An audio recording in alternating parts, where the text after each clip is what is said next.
First, welcome to the real story. I could be breaking news here. I'm not really sure. I don't know if you've heard this yet, but here's our non-exclusive story this evening. The government sucks. There you go. I mean, when you want something done right, do you go to City Hall or Washington? You call those clowns up? Or do you go to the Yellow Pages or private business or maybe a neighbor? I mean, that's what I do. You know, that's why it should come as absolutely no surprise to anyone that the government isn't exactly the gold standard when it comes to interpreting economic data. For example, consumer spending. I mean, you spending as much as you were last year? Are you? I mean, do you have as much money in your bank account as you did last year? Our homes are worth less. Our food costs more. Filling up your gas tank. I did it the other day. I swear to you, I needed an equity loan on my home, but I can't get a home equity loan anymore. Somehow that memo hasn't made it to Washington that it stinks on ice in the economy. The Commerce Department recently said that consumer spending actually rose 0.4% in January. Now, I know what you're thinking. Strip out inflation. They still claim that spending was flat compared to December, which forces me to ask the question, who exactly is supposedly spending all of that money? I mean, I live in a nice neighborhood, and I don't know anybody throwing wads of cash out the window anymore. The real story is, consumers have been in a recession for months now. You know it, and I know it. You felt it. And private data, not outdated, politically rigged government models, confirms it. There's a company called Trim Tabs. They created this measure called the Consumer Spendables Index. It tries to bring a little logic and common sense into the picture by looking at how much access to money we have every single month. That includes our after-tax wages, our investments, and everybody's favorite source of extra cash, our homes.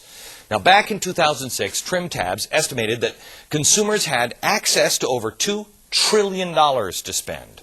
Now, $500 billion less. That's kind of a big gap, considering that the entire stimulus package we're pumping out this year is worth $168 billion. Wall Street research firms that make huge multi-million-dollar gambles on the economy have a choice to make. They can use the government data that still uses snail mail and surveys. It's constantly revised. It's always behind the curve, sometimes months behind, or they can pay big money to a company like Trim Tabs, a company that makes a living on the accuracy of its data. Let me ask you, you're running one of these big companies, which one would you choose?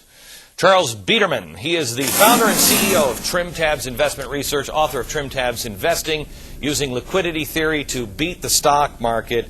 Charles, you've been saying for a while we're in a recession. How would you know? What do the numbers show you? Well, consumers have less money to spend this year than last year. That's simple. Okay, well, but the government shows, like you see inflation, you see the government numbers on inflation, you see the recession. There are still people that argue with me and say, oh, no.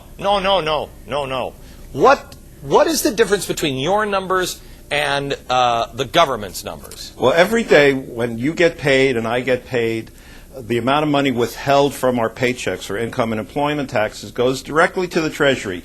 Goes right past right to the Treasury. The next day, the Treasury reports how much they collected from every employer every day.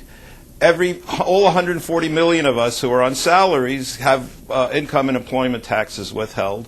That data has been available online for the last 10 years. So then why are we waiting? Why are we waiting for like a jobs report every month then? Good question. The BLS told us that they're not aware that how could they find this data? I mean, they don't track it. Why don't they track it? Well, it's only been available for the last 10 years. America, may I ask a question? I don't mean this, and James, maybe, or Charles, maybe you have an answer for me. Universal health care, this is the way they're still tracking data. They're not using the internet. I mean, it's still going out in surveys in the mail. If we get universal health care, do you think we'll be drilling holes in people's heads to relieve headaches? I mean, these guys are years behind the curve. Well, they certainly will be bleeding us with leeches. Let me ask you this. How do you actually trade in a market? How do you know what's going on let me first ask you this. Are they about 5 months behind, 4 months behind, 10 months behind the curve with the data that they have? They're at least 9 months behind. 9 months. Every month, every employer tells the state that they're in, how many people worked for them, Okay. and how much money for unemployment insurance. All right, so how do you not trade on fear if you don't know what the real numbers are? Well, that's my point, is that real-time data that's available via withholding from state unemployment insurance forms, the BLS says, well, they can't get that data in real time. Why not? Well, it's too much paperwork. It's too complicated. So I ask them, have they ever heard of the Internet? Give each state their email address and tell them, send us the monthly data as soon as it comes in, and we'll add it up. And we'll know how much money people are making this month, how many are employed.